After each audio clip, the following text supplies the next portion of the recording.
Welcome back to Season 2. If you're returning, I hope your August through December of 2021 was much better than mine was. I am doing better. I'm doing better physically. I'm a little bit better mentally as well. A whole lot worse financially, but I'm happy to begin this season again. And if you're new, welcome. I'll let you know that back in August I was in a serious car wreck, which is what I'm joking about now. But nevertheless, I'm happy you're listening. And currently, if you're new, just so you know, you're listening to the first episode of Season 2. So feel free to start here if you want, or you can go back to Season 1 and catch up with what we've talked about so far.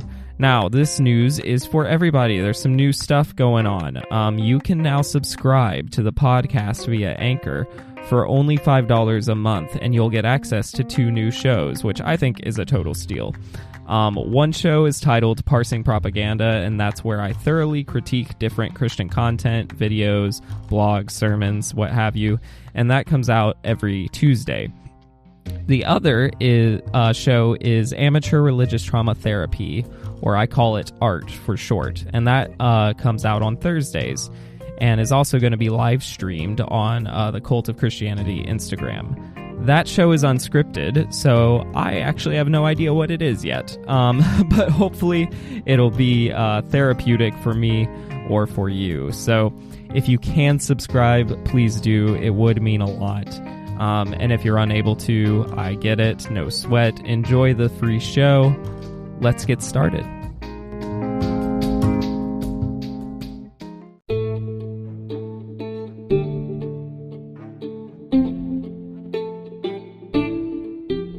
Hi there, friend. My name is John Werner.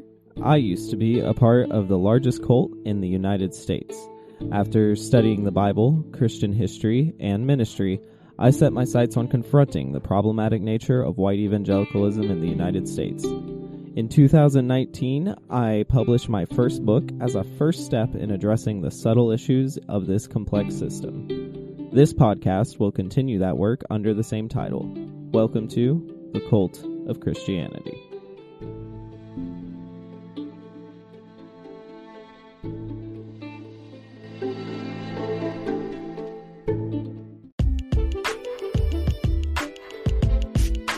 Content warning. While the Cult of Christianity often deals with tough subjects regarding religious trauma and other triggering topics, some episodes may be more explicit than others. This episode contains content that may be distressing to some listeners. This may include multiple mentions of self-harm, suicide, sexual abuse, or other intense concepts. Please only listen if you are in the headspace to do so.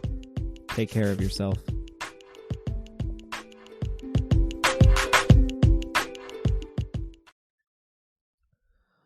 On today's show, I have the privilege of talking to someone who currently holds the record for longest Snapchat streak on my Snapchat.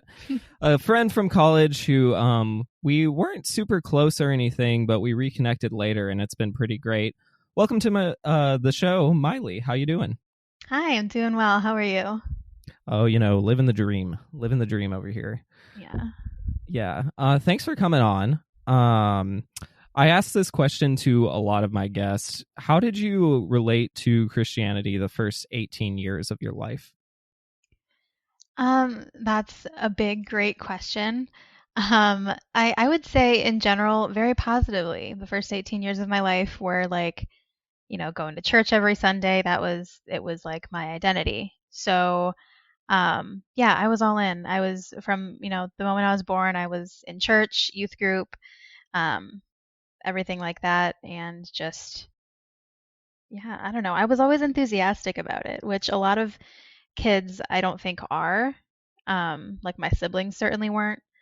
But I was like, I'm going to do it. I'm going to be a Christian and I'm going to be a good Christian and it's great. And like, this is the right way to do it. So in a nutshell, that was kind of how I, saw myself in Christianity. Right, gotcha. So even in high school, there wasn't much like rebellion or anything. It was kind of just still going all in. Oh yeah, definitely. I was definitely like a goody two shoes. Yeah, I was all in, and in a way that was probably really annoying to some people. But yeah, like I chose it. I mean, of course I was raised and, kind of like indoctrinated with it like most children are, but um I I honestly didn't really rebel at all, you know. Gotcha. Well, you obviously kept going down the path, hence you and I met at Bible college. Um, and, I know, that different people related to their experiences at that Bible college very differently. Um, I don't know, like, what was your perception at the time about that Bible college? I was, first of all, very enthusiastic about it, just the same as I was like about Christianity growing up. I chose to go to Bible college. My parents didn't influence me or force me or anything. I really wanted to go to Bible college because I saw some hypocrisy in Christianity from a young age, like in my hometown. And so I wanted to kind of get to the bottom of it. So I was really excited to get started at Moody and, to dive into scripture. Um, so yeah, I mean, it definitely though was a big change because although the town that I grew up in was like religious, it was still, I didn't go to like a private Christian school or anything. So it was pretty shallow and basic, like my understanding of Christianity. So coming into a Bible college, it was like, oh my gosh, all these people have been studying this for their whole lives and they know about like theology and all the different doctrines. And like, I didn't have any idea about any of that. So, I felt kind of like a fish out of water. And I also like in the beginning got in some arguments with people, mainly about like purity culture actually. Um, where like I would just get, I would always lose those arguments consistently because they'd be able to point to, something in the Bible that was like, oh, we're actually right and you're actually being, slutty or whatever by wearing leggings or I don't know. So like it was definitely a culture shock, but I adjusted to it um because I was like, well, they're right. I mean, like, studying the Bible, I'm like, sure, yeah, I'm supposed to be subjugated. I don't know. I didn't think of it in those terms, obviously, back then. Yeah, that's interesting. I definitely can relate to a lot of that. I was one of the people who probably did study theology pretty intensely before I even got there. But I will also say one of the things you said, a main motivation for me in going to Bible college was like I see hypocrisy in Christianity and I don't like it.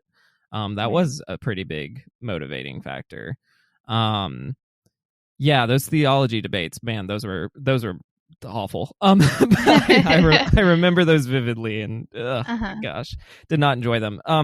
So when did I know you now and know you're no longer a Christian. When did you first start questioning if you still wanted to be a Christian? So I don't think I ever questioned whether I wanted to still be a Christian or not until I was 24. But that being said, leading up to that, I questioned Christianity a lot. That's, part of the reason that I went to Bible college in the first place was because I had like maybe not what I would call like full formed doubts, but all through high school and all through my time at Bible college, I just had serious questions that just couldn't be answered satisfactorily. But again, I never like, thought about leaving the religion until I was 24. And what happened around that time, one thing that was like a catalyst to that was my divorce. Yeah, that makes sense. That was samesies. That was definitely a big plot point in my Yeah. departure. So maybe before kind of your final exit, what were some of the like maybe early questions that you had? Was it based on Christian behavior? Was it based on science? What was it based on?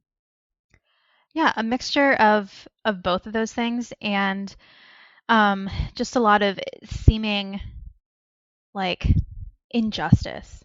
Not just within um, the Christian the Christian body, like the church, but also just within the very Bible. Like, I would always be confused by people would ask those simple questions like, why would a good God allow suffering?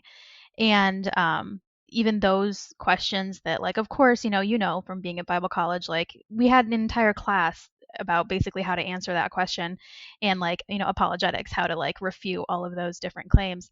But, like, I just never could find any kind of satisfactory answer for God's behavior as it was recorded in the Bible, even Jesus's behavior in, like, the New Covenant.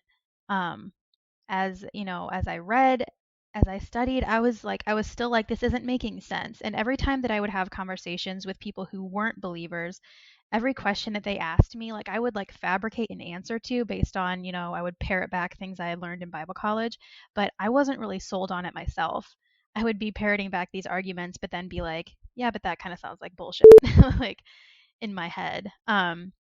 So yeah, it was definitely, a mixture of the way that Christians acted, because we all know that Christians, like any other group of people, can act like total assholes, um, and, do really bad things. But it was also just the Bible itself, which our entire faith and religion was supposed to be based upon.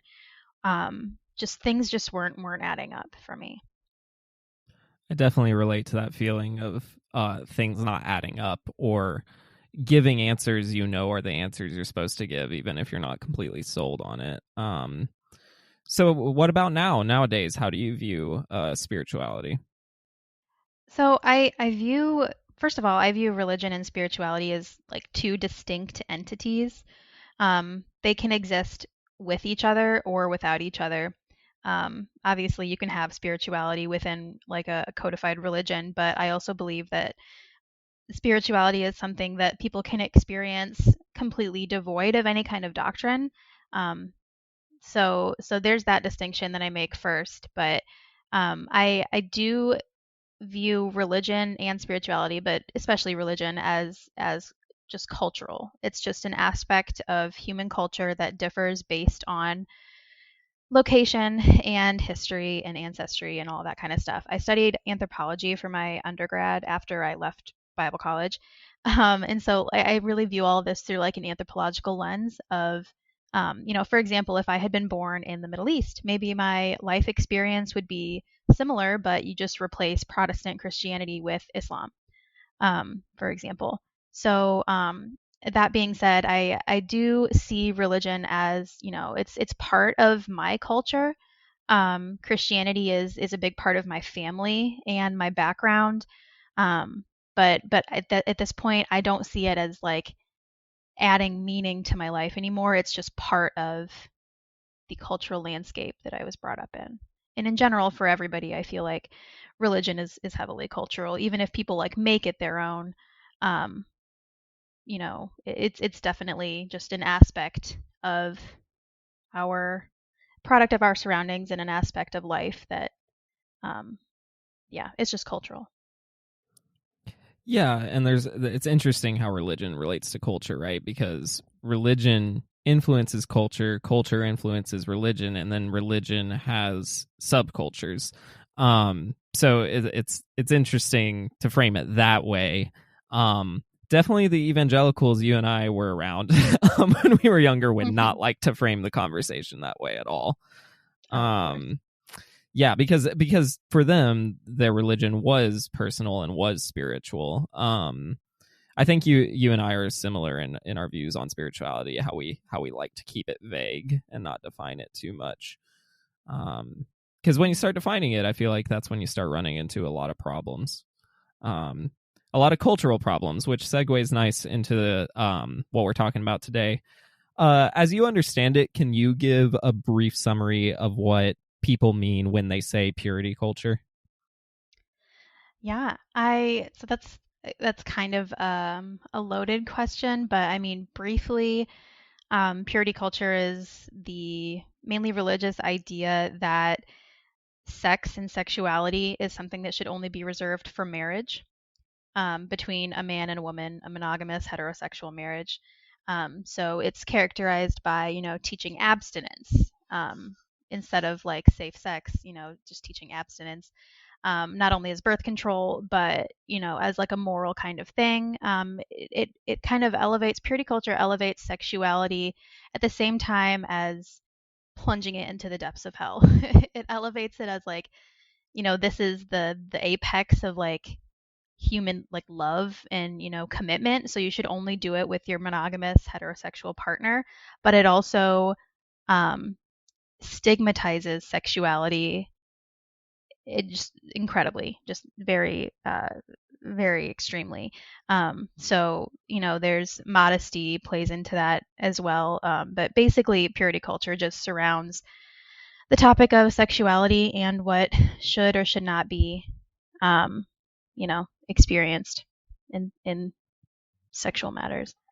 Yeah, so the idea is being pure, right? And there's this weird like undertone of say, I mean, it's basically saving yourself for marriage, but like creating a lot of culture around that concept.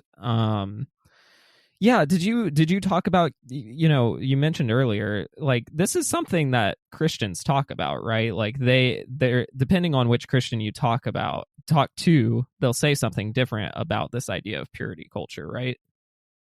Oh yeah, I think that it's going to vary based on like again cultural background. So like Christians in, for example, like Western European countries have a different, they might have a different idea of modesty or sexuality, based on, just based on their culture. And it also varies between, different denominations in the U.S. And depending on, if you're assigned male or female at birth, it's definitely that makes a difference as well. Totally, and I feel like I've heard people associate that one book, I Kiss Dating Goodbye, with like kind of the as the I don't know, indicator of that culture. And I believe that guy who wrote that book has since come out and said I actually contributed to the Mhm. problems in purity Yeah. culture. Yep, he did. He wrote a couple of different books like that and then later came out and was like, "Oops. That wasn't helpful." We'll give him grace. We all have had some oops in our past, but that's a pretty big oops. Mhm. Yeah, just from my angle, I don't feel like um I need to talk to my sisters about this topic a little more because I would be curious about their perspective. But as far as I can tell, my immediate family was not into purity culture. They were not trying to they certainly thought we shouldn't have sex until marriage, but I feel like purity culture is almost like this extra thing that's like, not only should you not have sex until marriage, you shouldn't even get close to it. Like you Mhm. don't even think about sex in marriage until you're married almost. And Yeah. maybe I'm reading into that, but I feel like there was a distinction because the church I went to in high school certainly was very encouraging of purity culture. They would talk about courting instead of dating and that kind of language. Yeah, there's definitely levels, and I experienced personally like kind of, I mean, I guess not the most extreme level because there are definitely people who, like you have to wear hair coverings and stuff. So I wasn't like that, extreme. But a more extreme version of that, and that like you if I was made to feel guilty basically about any aspect of anything that could be remotely sexual, whether that be my body or my words, my interactions with people of the opposite sex, like kissing even. Like I remember, so this is just an example of like how ingrained this like self-hatred of my sexuality was. The first time that I ever made out with a guy, I drove my car out to the woods after and just cried in the rain. Like it was so dramatic, but I felt so guilty because I had kissed a boy with my tongue. Like and that's like all that happened. We just like made out. But and I was 16 years old and I felt like, wow, I have really, I am a skank. I am the worst. Like I mentioned earlier that I was like a goody two shoes, and that's true because when I would do things like that, like make out with boys in cars, I would feel immensely guilty because everything that I had been told was that this is wrong unless you're married. Um, I actually didn't even kiss my now ex husband. We didn't kiss until we were engaged. Um, so that's just, an example of like how that translated into my life. Well, and I was gonna validate you and say there's nothing wrong with that, but then you said with tongue, and now I'm like, I don't know, maybe you were being sinful. No, listen, yeah, it's creates horrible guilt. I mean, high school, it's just the epitome of feeling guilty about your hormones. I mean, that definitely was in that influence came, I think, from my church more so than my parents, but it was certainly there. Um, Mm. yeah, and it's truly tragic, but you're the main crux is just this whole idea of abstinence, right? And yeah, we've all heard it probably if we had any kind of sex education, that abstinence is the easiest form of birth control. If two people don't have sex, sperm can't fertilize the egg, no pregnancy. But evangelicals, they're not that's not their goal, to just have abstinence to prevent pregnancy. In their head, it's to prevent sin, God's punishment, and most strangely, unhappy marriages. Like that was a theme I remember hearing a Mm-hmm. lot. For Oh the yeah. Christian, abstinence is obedience to God. And even though no scripture explicitly forbids premarital sex, they still are like, it's the most taboo thing. And though many of the religious foundations, if you look at the Old Testament, they're not monogamous, they're not sexually prude. Mm-hmm. And yet evangelicals still claim that extramarital or premarital sex is somehow immoral. Are there any moral or maybe even potential problems with having sex outside of marriage? So I'm gonna be honest, when I was looking at your notes and like preparing for this, I saw that little section and I was like, I really don't know how to answer this because all I want to say is like just throw the words outside marriage or like within marriage, just throw them out because legal marriage doesn't make any difference in sex.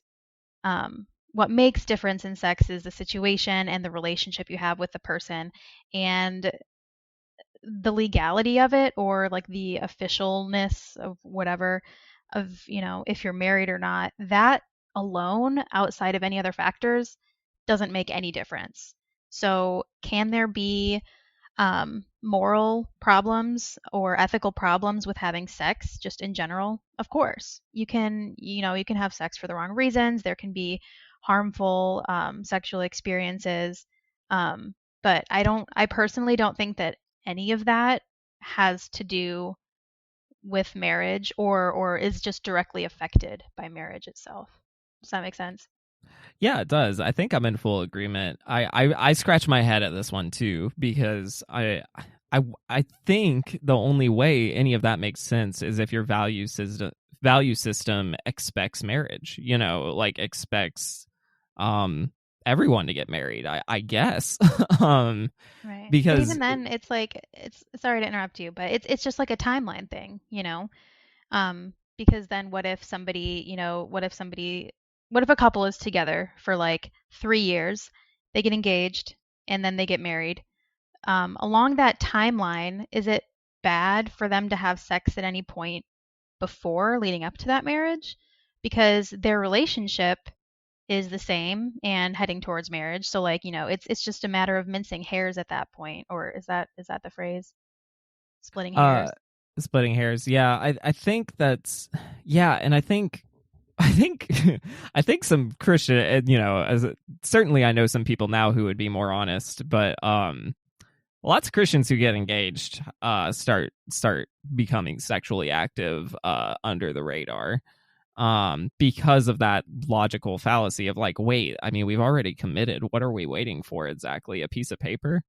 um yeah, it's strange, mind you. So but I wonder, I feel like there's people who are non-Christians who still think like you should only have sex with people you're gonna marry or something like that. Oh yeah, definitely. And so yeah, that's like you said, across, across religions or creeds, is that people are going to be like, oh, well, there should be boundaries around sex. And so whether they put that boundary around like legal marriage or like serious relationship leading towards marriage or whatever, there's going to be that boundary. But I think that one thing that one thing about Christianity that really pisses me off, but it is like a complete cornerstone of Christianity, is the love of the binary. So good and evil, or good and bad, sinful and not sinful, um, man or woman, gay or straight, like all these different like extremes that just aren't indicative of how humanity actually operates. But it's easy to take a binary and try to put humans into it. You're either married or you're not married. That makes it so easy. Like, it's right if you're married, it's not right if you're not married. Um, it just makes it so simple, right? In theory. So that's just something that I can always get fired up about Christianity because from what I know of the human experience, humans do not fit into binaries. But it just makes it easier to handle the world and complicated issues if you try to force humans into a binary like that. You're just preaching to the choir at this point. This is something I've said multiple times. It's basically the problem with dualism, the as a philosophy, and Christians are dualists these days, especially evangelicals. And you're right. The point that you made that I love, that I try to hammer on, is the motive for being dualistic in your thinking is the simplicity of it. It makes life a lot easier. Mm-hmm. I'm a vegan, right? And I kind of joke, one of the reasons I'm a vegan is it's just easier to say I'm not going to eat animal products than to try to like figure out what diet works for me. It's just a quick thing. I don't have to do a specific diet or count calories or anything. I can just say vegan, I'm healthy. And don't I'm not a nutritionist. If you're out there eating whatever you want, keep eating whatever you want. But yeah, like there's an appeal there. But the problem is when you try to force dualism on other people, it's really, really dangerous. I mean, I don't know, for people who grew up in purity culture, what do you think some of the difficulties they might experience sexually later in life might be? Oh, all of the difficulties. So many, because under purity culture, your at least my experience of it, right, is you're not allowed to even explore your sexuality. You're not allowed to speak with it openly about most people. Like you said, you made a comment earlier about like even, when you're with a partner, unless you're like near to marriage, you shouldn't talk about it. And even then, only with like, maybe like your pastor or counselor or whatever, and then your spouse. Um, but there can be so much sexual dysfunction later in life for somebody who has never been allowed to be educated properly about sexuality, about preferences, likes and dislikes, about the mechanics of different people's anatomy, um, and knowing what they like. I mean, in purity culture, masturbation and pornography, that kind of stuff is typically, at least in my experience of purity culture, is forbidden too. That's really bad. You're not supposed to masturbate. You're not supposed to view pornography. That's sinful. So if you don't have access to proper sex education or any kind of ability to be exploratory with yourself or with others until you're married, and then you can only explore it within that marriage, those two people, um, then you're going to run into a lot of possibly dissatisfaction, confusion, hurt, um, and your self-worth is going to be affected, definitely. Um, so yeah, I think that purity culture is just kind of setting people up for failure sexually, ultimately. I agree, and I can even attest to it slightly. I mean, uh we were virgins with an asterisk, me and my ex-spouse, till our wedding, not even our wedding night, a couple days later. We were tired, but I remember when I would tell people who weren't Christians that fact, the response I got usually wasn't that's crazy. Some people would say that, but it was more, oh, that's so cute, or like, I feel like there's an appeal to romanticism there, Mhm. But it's all, but that romanticism is not really based in reality. Like you were saying, like you have to know your body. You have to know the mechanics of it. You have to like, Yeah. and should, am I encouraging everyone as soon as they, hit puberty to go crazy sexually? Not really. I wouldn't advise that. But I don't think stigmatizing sex as a concept is very helpful either. I can attest that it was not. Mhm. Yeah, definitely. And people like I got the same reaction too when I was like, "Oh yeah, me and him waited for marriage to have sex again with an asterisk, but you don't tell people that." But like we waited to have actual penetrative intercourse until we were married. And people will be like, "Oh, good for you." Or, usually it's like people like respect that, which I think again is just a cultural thing because whether you're religious or not, if you live in the United States of America, you're affected by Christian culture because our culture is just very purity culture is big, in the United States, even insidiously, even if it's not like big interpersonally, it's, our country's kind of prudish. Um, so, I mean, at least more so than some other countries. So, yeah, it makes sense that people, even who like have never thought about practicing abstinence themselves, would hear that and be like, "Oh, good for you," because it's just kind of lauded as the pinnacle of like maturity and purity and morality to keep yourself from sex until you're married. Even though, yeah, you're right, it's baseless because it actually negatively affects people. Um, but yeah. Yeah, I couldn't agree more. And yeah, amazing. You and I agree so much. But like it's yeah, it's so deeply harmful, and that you like you said, we're a pretty prude nation. I mean, Puritans were some of our founders, and it's I like that you said purity culture is big because when I talk about purity culture, in the last 2 3 years, like a lot of people are going, oh, that was like the 90s, that was like the early 2000s, that's that was just a weird little blip. I'm like, no, not really. Like this is uh this is a thing that is, Hmm. when it's addressed as like, um yeah, we probably should be a little bit more proactive with our sex education in a god honoring way, which is just a codified way of saying, yeah, we need to make purity culture more palatable for this era, but purity culture has not died by any means. No, it's deeply ingrained in anybody that's alive now has had it ingrained into them that that is what you should do. And of course that's a generalization. It's probably not everybody, but it is just a very common thing. Even if you like didn't, sign purity pledges or wear purity rings or whatnot, like you still were around when this movement, was, you could say, at its pinnacle. And so those ideals are still, they're still there. They're still under the surface, and they still impact a lot of ways that people think and operate. Yeah, some more codified language, rather creepily. Christians say that like God is somehow involved in the sexual process, and they'll weirdly and vaguely extrapolate the concept of becoming one flesh when you're married. I don't really know what any of that means, but I guess I could ask, is sex spiritual, and is married sex or partnered sex more spiritual than, non-partnered sex? So I I firmly believe, like I said earlier, that marriage itself doesn't change sex at all. Um, if you have sex the day before you get married and then you have sex the day after you get married, nothing is going to change. Um, but that being said, sexuality or sex itself can be a spiritual experience, but it can also be an experience completely devoid of any kind of spirituality. And I think that depends on so many factors.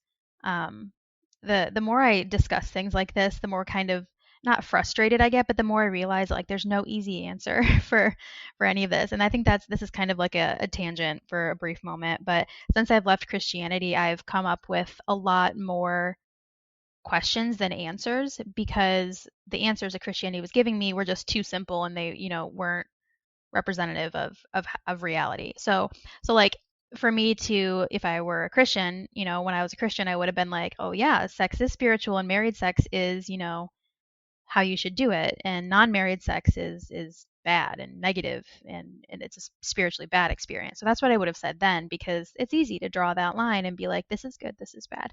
um, but in reality, sex, regardless of marriage, can be spiritual or non-spiritual. I've had experiences outside of marriage sexually that were deeply spiritual, and then I've had, sexual experiences that just were not.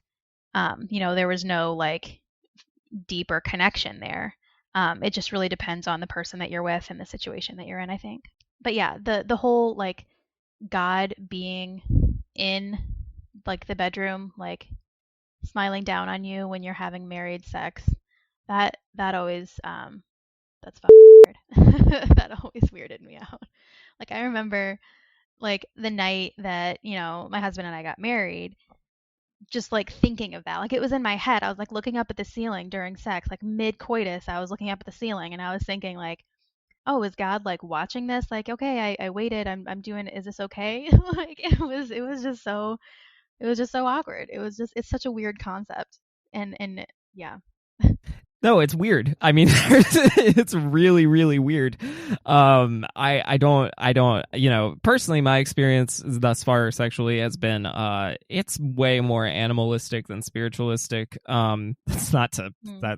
I don't mean that in in any kind of style of my lovemaking. I just mean that, that a little like revealing there, John.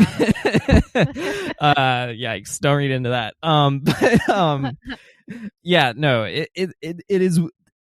Saying sex is spiritual is probably fine, because I think there's definitely maybe a grain of truth in like something that can be a big euphoric connection point for people. That makes sense that it would seem spiritual to those who consider themselves spiritual. But it's probably okay to say that. It's really weird to say God's in the room with you. Because first off, he'd be in the room either way, but it's like by saying that, they're almost adding that like God is blessing you or God's a third member, and that's like I didn't ask for a third here. So like he's just a voyeur, and he's just like watching like, oh, this is good, this is good shit. Yeah, that it's good for him. Yeah, that's almost like the concept that your rational brain goes to, but when you're so like caught up in all that Christianese, I guess, just weird things start to happen. Like with spirituality, like when I say sex can be spiritual, so my like perception of what the word spiritual means is like now it's not like at all to do with religion or Christianity, and so people can define that differently for themselves. So I can't speak for everyone, obviously, but the one phrase that you used was, I think you said like becoming one flesh. I know that the Bible says that and everything, and that I think is bullshit, because like what does that even mean? I wish that I remembered my Greek and Hebrew training enough to like look up the actual translation right now and try to get to the bottom of what one flesh means, because like when I have sex with people, never have I thought to myself like we are one flesh. Like our bodies are, I mean, yeah, part of our body is inside of the other person's body probably. So maybe that's what it means, but like why would, I don't know. This is kind of a tangent, but I just think that's weird. No, it is. And well, and the frustrating thing is Christians don't define what it means. I mean, I don't quote me on this, but my memory of that verse in Greek is just what it sounds like. Like it's just one, how flesh is typically used in the New Testament, which just means your personhood, right? Like your flesh and bones. So it's like you become one. And like again, I'm a poetry nerd, so I'm like, oh, that's kind of cute. But it's like that doesn't like. It's not. It's probably meant to be cute and not much more. So yeah. So Christians have spent a lot of money on and not just Christians. Our federal government actually this, I believe this is correct. The federal government has spent like $2 billion on abstinence programs in public schools. And Christians have spent a lot of money lobbying for that. Should lobbying be allowed when it comes to sex education, and if it should be allowed, what kind of lobbying should be allowed? At first glance, or like at first hear, whatever, of this question, I feel like I don't want to say that, oh no, nobody should ever be able to lobby for their beliefs because I feel like there should be freedom to believe what you want. But in this case, um, abstinence only sex education is statistically proven to not work. And it's proven to actually cause higher instances of unwanted pregnancy because people are going to have sex anyway and they just don't know how to be safe about it. And so they end up getting pregnant. Um, so I don't think, I mean, especially public school sex education, but if I'm being honest, any kind of school, private, public, religious, whatever, should have more comprehensive sex education, and that's my opinion. But like, but again, it's a little bit troubling because, I who am I to say that like a parent who observes a certain religion shouldn't have a say in what their child is learning about such a sensitive topic. So I'm a little bit torn like on the should part of that. Um, but yeah, I definitely am not down for abstinence only sex education. That's what I had, and I went to a public school, but it was just in such a small town that it was um, very religious, and pretty much the town would have ran people out of town if they taught anything other than abstinence only sex education. We also weren't allowed to learn about evolution in science class, so that was kind of fun. At a Um, public school. at a public school, yeah, it was a small public school, and like I said, small town of a lot of religious people. It's just I'm gonna rant a little here. Like that drives me insane because Christians so often like boogeyman like public schools as like this place where you're gonna get indoctrinated with all these terrible ideas like evolution and condoms and all these things that your 5-year-old's gonna be handed a condom and then told we're monkeys, like, and it's like there's a public school that my friend went to that well not only wasn't teaching anything close to that but was teaching their indoctrination. It's the height of gaslighting, and it's just hmm insane. Yeah, gaslighting is a great word to describe pretty much all of Christianity and my Yeah. experience with it personally. Yeah. Yeah, no, I agree. Yeah, I'm a bit, I fumble through the lobbying question too because I agree with you. It is a sensitive topic for many reasons. What age is the right age? Well, it's probably different kid to kid. Parents hmm definitely should have an influence in educating their kids, especially about like sex and like things that aren't strictly like academic. But encouraging that freedom, we should also be dealing in facts and not in theories, probably, when it comes to something that is so material. I mean, sex is not one of the things that I think traumatized me a little bit is sex was a concept, it wasn't a real thing. Like, because I was steered away from it so much, like it lived in my mind more than in actuality. So when the sin was making the concept material, the sin was making it, I'm not just, thinking about sex, now I'm masturbating, or now I'm thinking about specifics when it comes to sex, and that's wrong. It's so tragic because sex as a thing, I mean, go to a dog park and you'll see dogs humping each other. It is nature, it is what we do, it's reproduction, it's and so I don't know, that's a bit of a rant, but it drives me crazy because that's to purity culture just doesn't make it a real thing. It's like it tries to sweep it under the rug or something. Oh yeah, it definitely tries to ignore it in any capacity, and any amount of like sexuality, for example, like women's bodies. Um, I I remember, this is just a funny little anecdote. I remember in like fourth grade or something, it was elementary school, on the playground, I had brought this book to school because my mom had gotten me this book in lieu of like a sex talk. She like got me this book. It was an American Girl book. It was called The Care and Keeping of You. I don't know if you're familiar with this book, but it was directed towards young girls, and it was, it had like cartoon drawings in it and whatnot, but it talked about puberty basically, and in a very like honest and informative way. It was a great book. I learned a lot from that book. It talked about everything from like, oh, when you go through puberty you might need glasses or contacts. It talked about periods, it talked about bras, it talked about like the mechanics of going through puberty. It did not talk about sex, and it did not talk about male anything. It didn't have like male reproductive system or, whatever.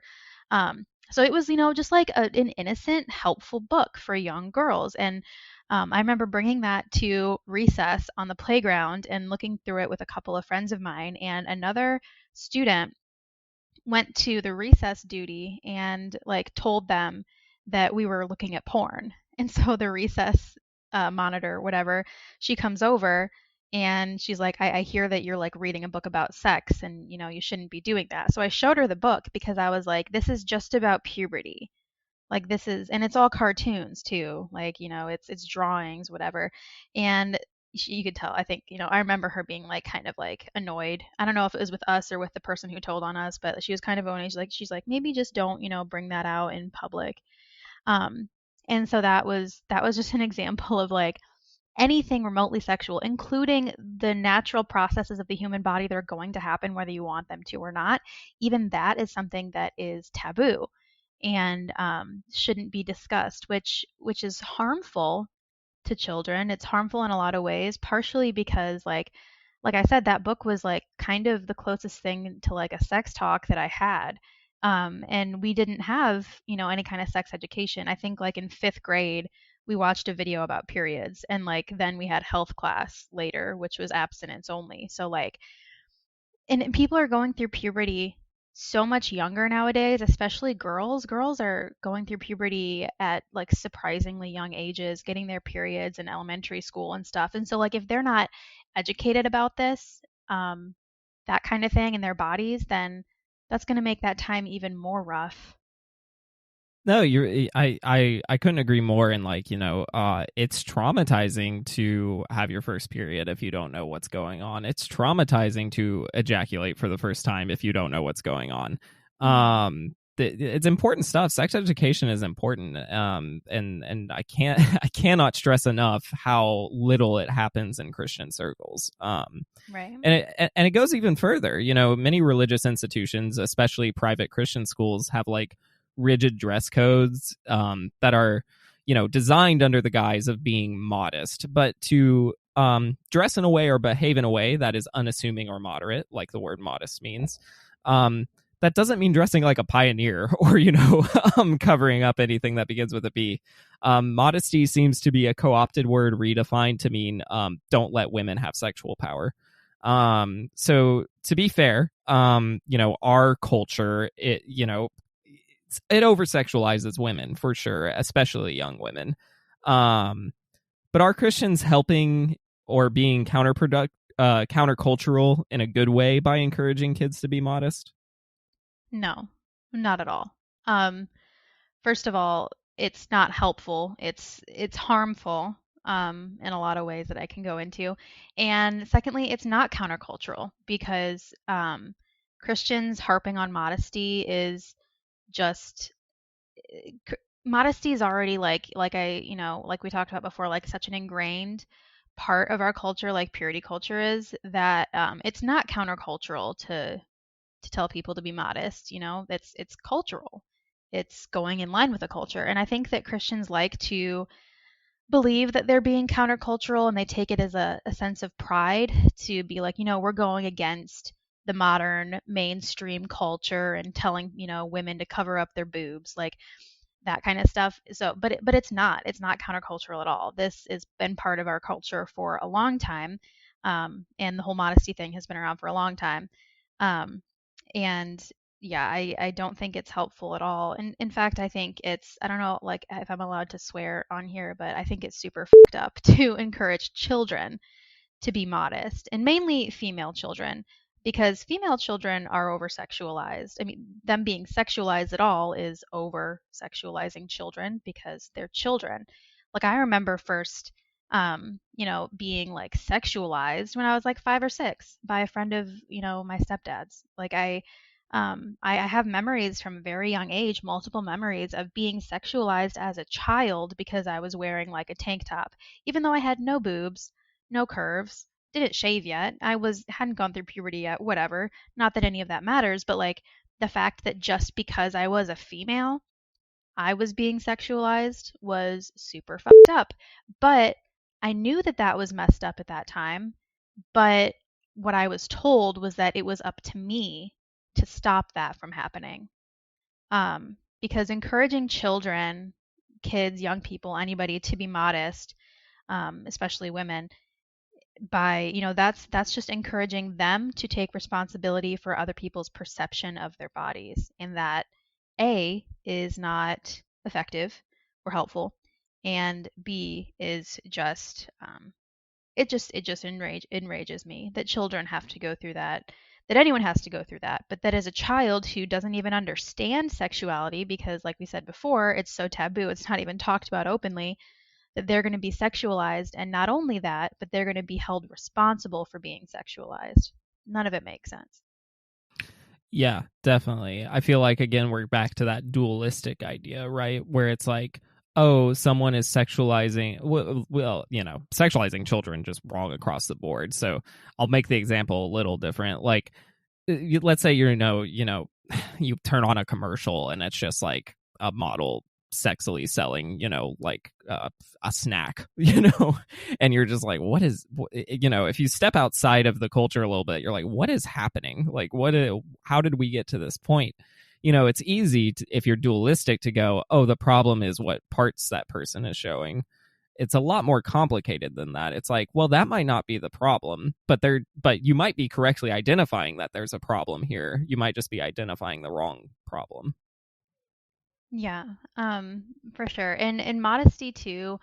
Like I've talked to a lot of different people about modesty since I left Christianity a few years ago, and one main thing that I heard from a lot of people has been that modesty should extend past what you wear.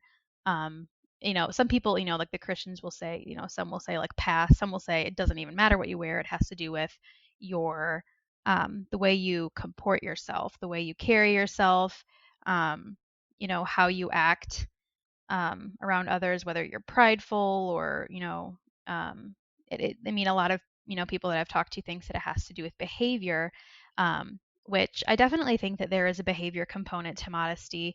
So, like with your example with the commercial, the woman could be, covered head to toe in like a sleeping bag or something, but she could still be like sexily promoting a product, um, because it has to, it has to do with more than just what is being worn. But I still think that, you're right. There might be an issue there, but I don't think that it's right to reduce it um, to a body or to clothing. Right. And like, yeah, should your 12-year-old wear like a skimpy bathing suit? Probably not. But they're also, regardless of whether the kid does or not, it's how we can be mad at institutions that are, creating products, that contribute to the exploitation and improper consumption of child porn, both proper and informal. But that is where our attention should be, not on the kid doing anything about it. They're a kid. Why do we have men primarily who are over sexualizing young people? That's the problem, and that's where our attention should be directed. Right. And I think like I'm gonna slightly challenge something that you said too when you said like should, a 12-year-old or whatever wear something um skimpy, sexually suggestive. I don't necessarily think that that's bad, because skimpy or sexually suggestive, modesty itself is purely relative. If you go to some other place in the world, you could be wearing a full headdress and like gown, whatever, but if your ankles are showing, you're immodest. And then there are some places in the world, there are lots of tribes, for example, like in warm climates where nobody, men or women, wear clothing, or they'll like their private parts, that what we consider private parts, will be like out for everybody to see because that's just part of their culture. So modesty and what is acceptable, what is provocative, what is sexualized is 100% relative based on culture. And that's something that bugs me because, for example, like when missionaries will go over, to some remote place, and they'll find this tribe and the women aren't wearing shirts around or whatever. They'll impose their morality around modesty on those people, but in their eyes, that's not negative at all because they've all been raised in that culture, so they haven't come to over sexualize people based on that. So all that to say, it's so much more layered and nuanced than just, oh, if children didn't, dress skimpily, then men wouldn't be predatory towards them. That isn't the case at all. The case is that the culture that we've grown up in, and not just like America, but like people's specific family cultures, their surroundings, their environment when they were growing up, how women were portrayed to them by their family members, etc. Um, that can that is what has an impact on what they think is modest and not. And I saw this, and I'm sure you saw this too, when we were at Bible college. People's different conceptions of modesty, mainly like how women dress, came to, they clash sometimes at Moody because like some people may have grown up in a familial culture where women weren't sexualized if they wore leggings, you know um but then some people were, and if they see women in anything that reveals any kind of body, then that's immodest. So yeah, Yeah. all that to say, it's all relative and it gets really messy. Yeah, no, that's very helpful, and yeah, I didn't communicate well what I was trying to. That the problem in that is like a culture of capitalism, not the specifics of what a kid wears. And you're right, it is so cultural. I mean, I in fact, you brought up Bible college. I remember like there was I don't know if the rounds got to you, but I was asked by multiple women, which is so strange, but I was asked by multiple women if I thought yoga pants were sinful. It was all like That on was a one. big thing, yeah. Yeah, it was all like on one day too. It was like three different friends who like they weren't even like close friends. It was just kind of like people I had classes with or whatever. And I was like, no. And they were like, well, blah blah blah. And I was like, I mean, I don't know. Like they're yoga pants. Don't you do yoga in them? Like it just my brain was not wherever theirs was. Yeah, And no, I remember those debates, and oh, I got to say. feel free to share more. The one thing I will say though is like one of the things I brought up at Bible college a lot. I'm from Atlanta. I'm from the South. It gets insanely hot down here. So like the standards for what people wear in the summer here are what noticeably different than what people wear in other parts of the country when I've been there in the summer. Like it's Mhm. noticeable. Like I'm like, wow, like people really are sweating through that shirt here. Whereas like I'm like Atlanta, like I used to take my shirt off like all the time just walking down the street, and it was very normal because it gets so hot. So you're right, like it's definitely relative for sure. Yeah, it's relative, and it's also um disproportionately unfair to women with certain body types. I remember one huge topic of debate at Bible college, the whole yoga pants or leggings thing. That was one thing. I remember having like a legitimate argument with some people in my house and in my sister and brother house, um, about that. And I was on the side of like, why do you think it's bad? Like I was pissed off. Even though I don't even think I owned a pair of yoga pants, and I don't think I like wore leggings as pants until a few years after I stopped going to Moody.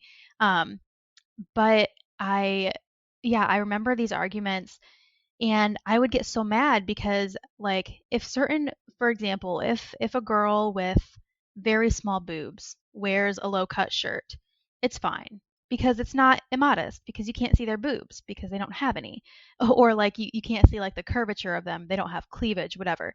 But if a person with big boobs wears any kind of shirt with any kind of, if it's at all tight or at all low cut, just because of them having more bulk there, they're going to be disproportionately like hated on or stigmatized, basically.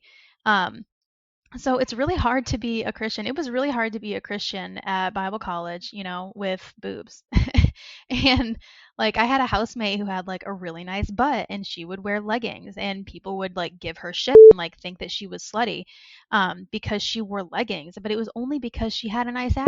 And so like it always really confused me and pissed me off. And like I don't know. I remember like talking to this um about this with one of my friends from high school who was, you know, staunchly not religious. And I remember asking him what he thought of yoga pants, and he's like, "Oh, I love yoga pants because you can see the butts." He was like, I just love them." And I was like, "Yeah, but that's the problem." But yeah, anyway, I could go on and on about stupid Well, modesty. it is really stupid. You're right about that. It's just it is silly, and it's almost saying the quiet part out loud a little bit. Like, you know, I would always joke. I'm like, a dude, you know, no offense to your friend, but I'm like, personally, yoga pants. Yeah, I mean, they can be good looking on a good. I don't know. Full disclosure: when I find someone attractive, it usually doesn't matter what they're wearing. Like, it's like I Mhm. either find them attractive or I don't. You know, and you Yeah. know, I have been in situations with different partners and friends where I'm like, oh, you're wearing that. That looks good. You know, but like that's everyone. You can do that as a guy, and it very rarely has to do with what you're showing off. Maybe sweatpants, I don't know, but it's not. You know, it's just people are attracted to what they're attracted to. I don't think what we wear should be regulated in any kind of way by any institution, really. Um, what do you think the psychological impact of being told that it's morally right to dress in a certain way? Um, what do you think that impact is? Specifically, how it relates to, you know, like they're basically saying reduce your sexual appeal is kind of the subliminal messaging, I feel like. Yeah, I can only really speak to my personal experience, and I've, you know, heard some other women say similar things, but my personal experience of that is that it's very psychologically harmful to be repeatedly told that the way that you dress or the way that your body exudes or does not exude sexuality is moral in any way, is right or wrong or good or bad. That is psychologically um, just is very harmful. I'm having trouble thinking of words that, you know, I need a thesaurus or something, but it's not good. I personally suffered a lot psychologically because of that. There was a lot of guilt and self hatred. I would say that um, if a couple of words could illustrate my experience as a woman in Christianity over the 24 years that I was a Christian, I would say that the words guilt and self hatred were, you know, most prominent for me because from a very young age, I was made to believe that parts of me, not only like personality wise, but physically, were up for moral debate and that I could be blamed for them. Um, which just, I mean, as a Christian, as somebody who was, you know, a people pleaser and a goody two shoes growing up, I wanted to do everything right. I wanted to be the good girl. I wanted to have people say, you know, oh, she's, you know, she's good. You know, I don't know. I just really wanted to be seen as good. And so anytime that my like modesty or sexuality came into question, I felt guilty about it. I felt like it's my fault and it's something that is just inherently wrong with me or that I need to try to fix or that I just need to repress. So so yeah, a lot of psychological trauma from from the whole modesty thing personally. Yeah, I'm sorry. That's a real thing, and I've heard it from pretty much all of my female friends who have uh, left Christianity, um, which is an ever growing list. Um, I it sucks. It sucks for people to be put in a position where they have to consider um what they wear or what they're, you know, what they're communicating non-verbally so so intensely and so thoroughly. Like, what a exhausting way to live. Mhm. And you know, I've said this before, you know, like purity culture really does affect women. It affects men and women, don't get me wrong. I have plenty of stuff I can share about how it's affected me, but it affects women definitely disproportionately. You know, the pressure for a woman to be a virgin when they're married in evangelical circles is way higher than the pressure for a Christian dude to be a virgin. And Yeah. you know, there is plenty of pressure for men to get married so they can have sex. But like, I don't know. I feel like I don't know. Do you think that purity culture helps sustains patriarchal ideals? Oh, absolutely. I think that purity culture and like, specifically, what the Bible says about women and about marriage and about that relationship is there's a sense of ownership that the husband has ownership of his wife's body and sexuality even before they're married, which is why, they preach abstinence because you don't want to, go messing that up before you get married to the person who actually is going to own your sexuality. And so, yeah, it definitely helps uphold patriarchal ideals. Um, yeah, I mean, I know personally and like from my conversations with male friends that you're right, there is more of a pressure on women to maintain their purity before marriage. And at the same time, there's also more blame put on women if that purity is, um, like marred in any way. So, for example, if a Christian couple is engaged and they have sex before they get married, the person who's going to be blamed more is going to be the woman, because they're going to say, things like it was her responsibility to, um, like keep the relationship pure, or like, she maybe was dressing or being like provocative in a certain way. It's There's a lot of blaming women, and not just in religion, but in, really sadly, like if you look at like rape cases, there's a whole lot of victim blaming, like, oh, what was she wearing? Or what was she doing? What was she saying? Did she ask for it? And those questions are never asked of males. So there's definitely a power dynamic there in which the women are subjugated to the men sexually, and that they owe things to men sexually. Yeah, it's you know, the idea is women are supposed to, I think I've even heard this phrase, like bridle the lust of men. Like it's it's just it's messed up, especially when you know, generalizations of course, but men typically are in Christian circles, from my observations, are way quicker to pressure the girls to be sexual Mhm. than vice versa. Right. But then a lot of the times, again, in my personal experience, the male will make the female feel guilty about it. So like it happened You to me caused me multiple to times. stumble. Yeah, you caused me to Yeah. stumble. We Yeah. need to have better boundaries. You shouldn't, when you wear this, it makes Yes. me feel this, that kind of stuff. Yeah. Yeah, yeah. Like it was your fault. I mean, I was made to feel guilty by like like that first guy that I ever made out with that I talked about earlier. He basically like made me feel like shit about it after, even though he was the instigator of it and everything, and I was like, not sure if that's what I wanted to do and blah blah blah. So yeah, that happened to me an annoying amount of times. Even though I like didn't, have a lot of sexual experience or, intimate experience before I got married, but still, it happened so many times where I was made to feel guilty about a situation that I did not instigate, at least not all by myself. Um, so yeah, and there's always that verbiage too of like you need to protect your brothers in Christ. Um, it's always I don't Oh, think I can we ever please? heard. I sorry to interrupt. I want to pause here and talk about Uh-huh. this specific thing. Thank you for bringing it up. It is the weirdest thing when you leave and look back on it. Everyone is your brother and sister in Christ, and they use Uh-huh. that language specifically to guilt you into feeling like you're committing incest until you're Yeah. married to your sister in Christ. It is the Yeah. weirdest, horrible, subtle thing that I feel like no one talks about, and it's so Yeah. strange. Yeah, yeah, it makes everything seem like even dirtier. Um, And not in the hot way. yeah. I mean, I don't know. Maybe that's why like step sibling porn is so Oh, popular yeah, honestly, because of that I wouldn't be repression. surprised. I wouldn't be surprised. My goodness. All those years of repression, people are like, this is what people really want, you know?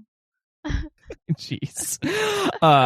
Yeah, no, it's so strange, and yeah, it's horrible. It's horrible that like all that pressure seems to be maybe not all that pressure, but like 90% of the pressure goes to Hmm. women. And I apologize to the audience. I know we're using a lot of binary language here, but remember, in Hmm. evangelical culture, that is reality to them. There is only Yeah. binary, so that's why we're using that terminology.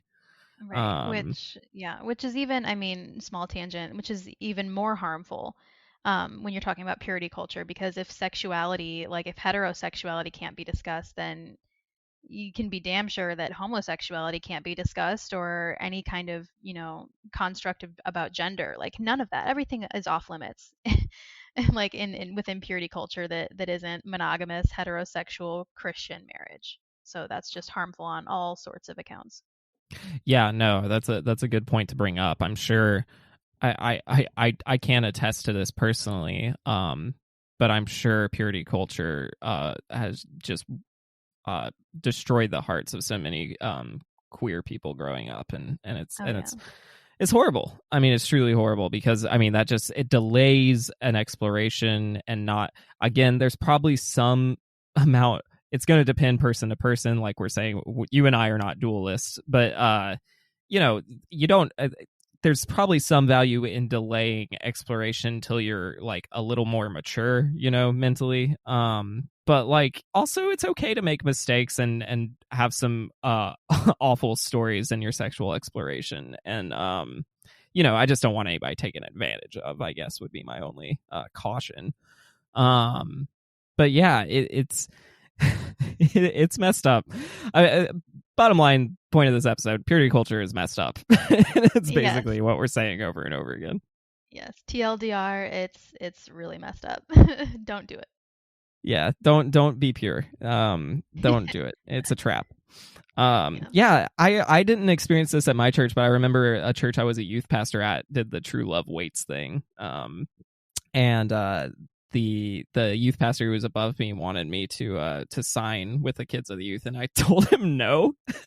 And he was like, why not? I was like, I don't believe in this. I don't believe in making contracts with your church. I think it's overreach. um which I'm proud of 18-year-old John for saying that. But Yeah, good uh work. yeah, Bold. I, I had my moments. I had some pretty rough ones too. In fact, that I did want to address this briefly. Like, I don't know who listens to this, but if you ever knew me back in the day, back when I was a piece of shit Christian, sorry. Like, I know I've contributed to these patriarchal ideals and purity culture and been a hypocrite and done all of it at once, and it sucks. But I will forever be sorry for it, and it really sucks coming out of it and realizing what you were a part of, and continuing the cycles of abuse and damage. Yeah. Yeah. And I appreciate you acknowledging that, and I acknowledge it too for myself. I cringe to think about the time that I said the actual words. I consider myself an anti-feminist because I was just so on board with the patriarchy, and I like I cringe to think of the ways that I acted and the ways that I perpetuated this kind of harm, um, to myself and to others. Women, women and men can be complicit, absolutely, in harmful purity culture and in perpetuating it. Yeah, definitely. But you and I are perfect beings now who never mess up, so it's all good. You should absolve us of everything. Here's a here's Sure, John. sure, we'll go with that. We'll go with that. Many young folk are afraid to learn about their bodies in evangelical cultures. Proper sex ed is discouraged. In fact, I would suspect that the most exposure to sex that many evangelical young people have is, in fact, pornography, which is an industry all in its own that, definitely contains some problematic treatment and portrayal of women, especially on some of the more popular sites. So, do you think it's sinister or just an accident that Christian leaders are basically just allowing women to primarily discover their sexuality through porn or from their husband? Like, it feels like that's the only two ways women in evangelical circles learn about sex. Right. My issue here is that I personally did not view pornography until after I split up from my ex. So the first 24 years of my life, I didn't view pornography. And that's not to say that like no Christian women do, because I know the Christian women do. I knew in Bible college people that struggled with it, female people that struggled with pornography. But that's just the thing. It was a struggle, and it wasn't seen as something that is encouraged or like a good way to learn about sex. Um, but so I wouldn't say that women are like allowed to discover their sexuality through porn, because I don't think that they are. I don't think that it's like I don't think that it's definitely frowned upon for women to view pornography, even if it's not maybe as like big of an issue as it is with men. um, Traditionally, I mean, again, that's making a bunch of generalizations. But I definitely don't think it's an accident that Christian leaders, only encourage women to discover sexuality through their husband. I think that that's, it's very calculated. It's not only based on like the Bible and that in the Bible's portrayal of women and men and how they should interact, but the whole power structure thing. I think that, giving a man ownership and possession of his wife's his woman's sexuality is um that's integral to Christianity. That's part of how it works. And that keeps women from being discovering their sexuality fully or being sexually powerful or empowered, because that's scary. Anytime that a woman has any kind of power, people think that she's a witch. So, like, basically, if a woman has any kind of power or agency apart from her husband, whether that be sexually or otherwise, then it's dangerous. It's a bad thing. And this is like the crazy feminist coming out of me. But no, I don't think that it's an accident. I think that it's absolutely, part of the system. It's definitely trademark Christianity that women should only be allowed to explore, if they can even do that, with their husband. And in a lot of cases, women can't explore or discover their sexuality even with their husband, or they don't, or like in my case, they didn't feel like they were allowed to look to pornography, because that was just a bad thing. So Yeah, I'll rephrase, because that is definitely true, that porn is the taboo thing that every Christian, that's obviously an overstatement, but that a lot of Christians watch. I mean, it's not a big secret. Study after study shows that Christians watch porn not only just as much as non-Christians, but seemingly more. And there's all sorts of explanations as to why that is, but it's true. Christian leaders aren't saying, well, if you're going to learn about sexuality, learn it from porn. No, nobody's doing that. But they are definitely saying learn it from your husband. The thing is, the husband's learning most of his ideals about sex from porn. right. Again, way overgeneralizing here, but the way the system can perpetuate itself is the husband is encouraged in his patriarchal and selfish desires in porn and passes it on to the woman. And if the woman happens to go somewhere else for information, which is either going to be another Christian woman who's suffering the same thing or the internet, like, those same patriarchal ideals might still be getting ingrained. And yeah, I don't think it's an accident either. I think it might be the quiet part out loud. I don't think Christians want to, I don't think they're plotting this per se. I think it's more subtle and a nod and an insidious thing.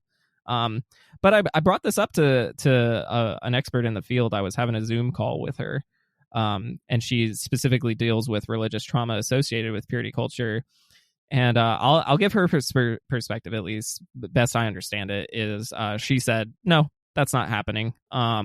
She thinks anything like that is purely accidental, and Christians, don't want people watching porn. So plenty to disagree on there, but I tend to think Christians are happy with what porn communicates, even though they would never admit it.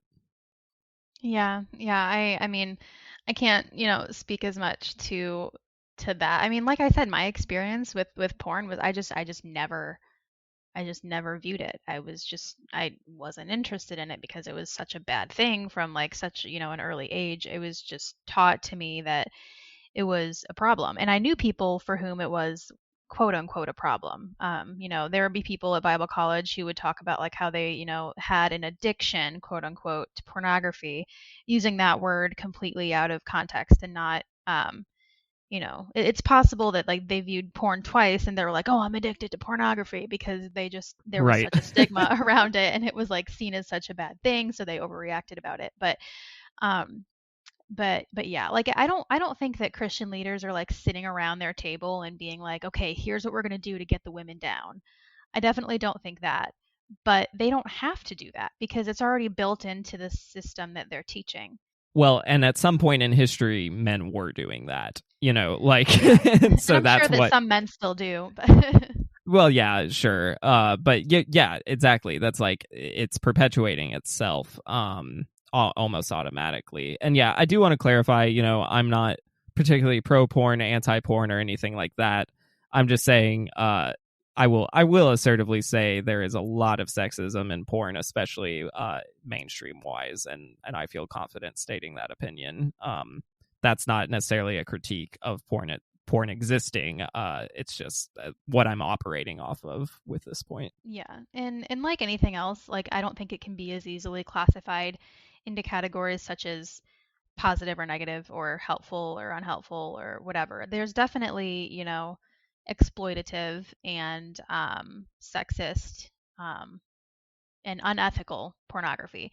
But on the other hand, there is, consensual adult um, pornography that is it can be helpful and informative and pleasurable. Like it's again it's nuanced and it's something that's complex and it's going to vary based on from porn to porn. Like there's gonna be differences. So it's not. I don't think that any kind of sweeping generalization about pornography is justifiable just because, yeah, it can be done badly and it can be done helpfully.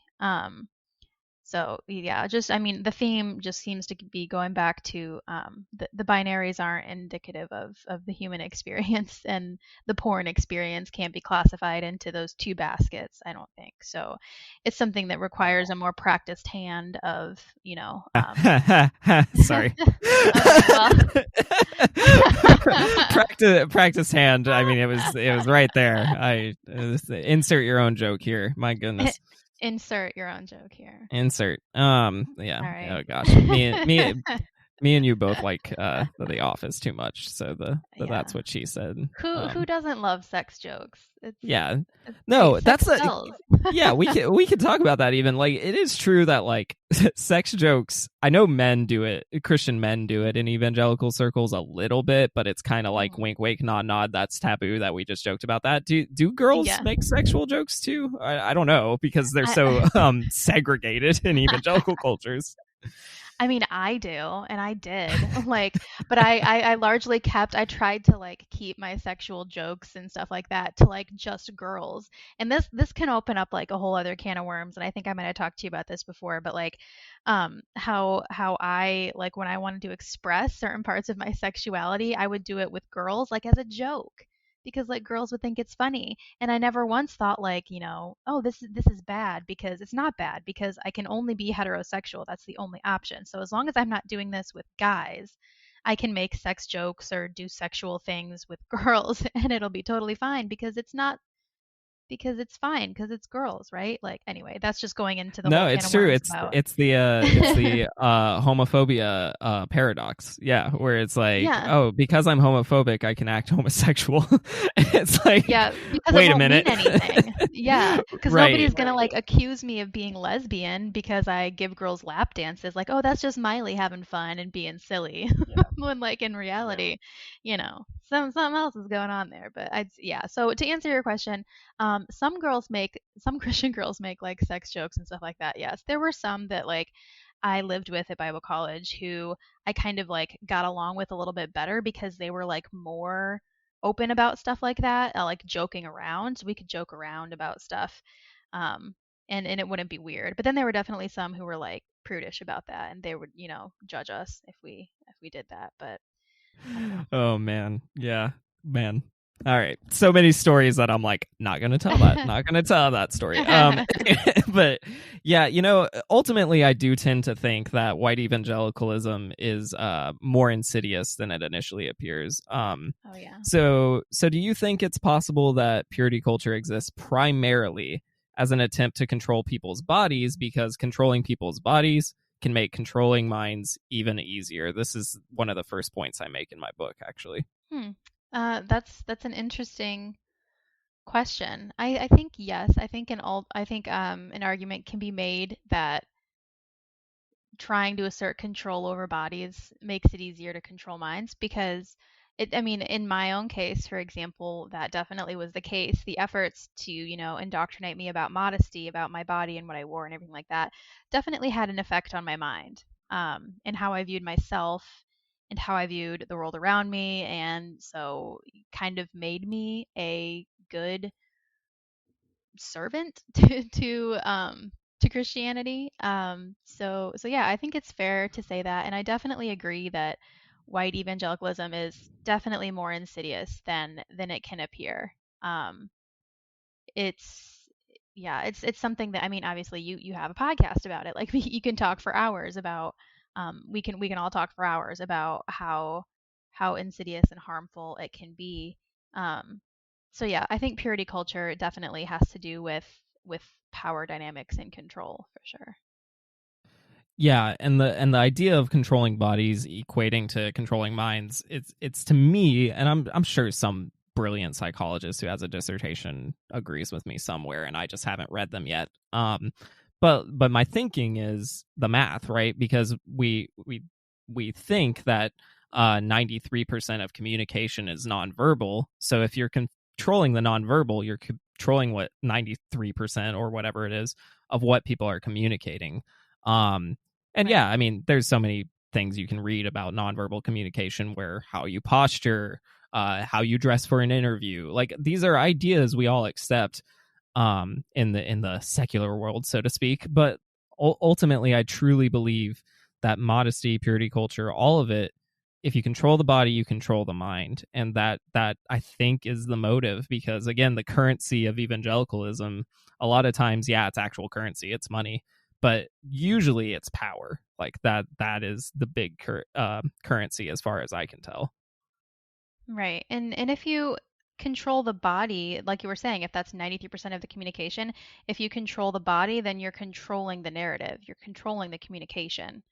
Because words, I mean, I'm like, I like poetry and I like words and I like flouncy language and whatnot and vocabulary. Like I think words are great and language is amazing. But at the same time, like you said, yeah, most of it is nonverbal. I mean, our species didn't even have language for, all of its evolution, but still was able to communicate effectively. Are you So saying it's Adam and Eve didn't have? all Sorry, I right, well, couldn't we resist. we don't need to go into Adam and Eve. Okay, sorry, but sorry. What were you saying? No, yeah, I was just saying if you control the the body, then you control the majority of communication anyway, so you control the narrative as it is. Yeah. Yep. Yep.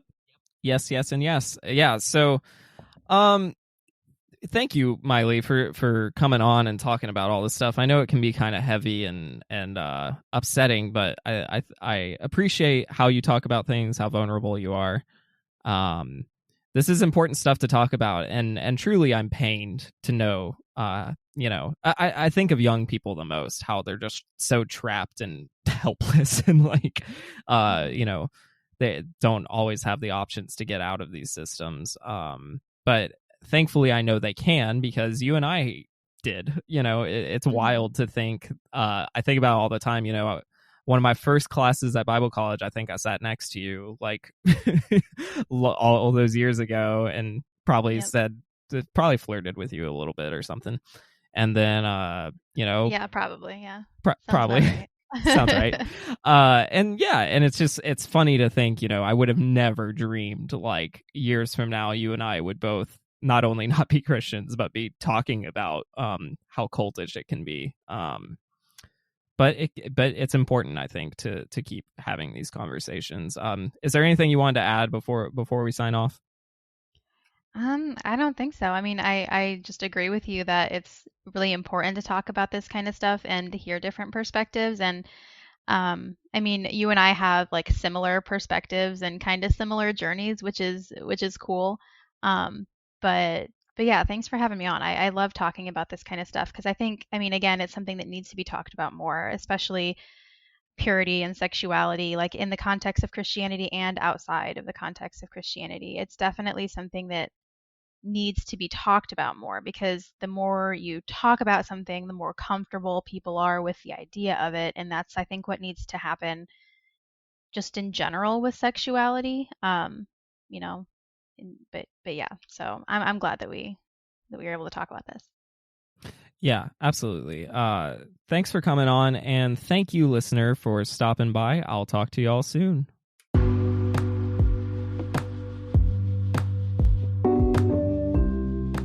If you wish to learn more about what's going on in my life, or wish to purchase my book, go to thecultofchristianity.com. If you'd like to support this podcast, please continue to listen, follow, share, and consider subscribing for additional content. For only $5 a month, you'll have access to 2 additional shows: Parsing Propaganda, where I review and critique Christian content, and Art, where we try some amateur religious trauma therapy. Every subscriber becomes a part of something bigger than this podcast, as we endeavor to hold churches accountable, speak the truth boldly, and most importantly, love others despite our pain. Thank you for listening, and remember to keep love in your life, hope in your heart, and searching in your soul.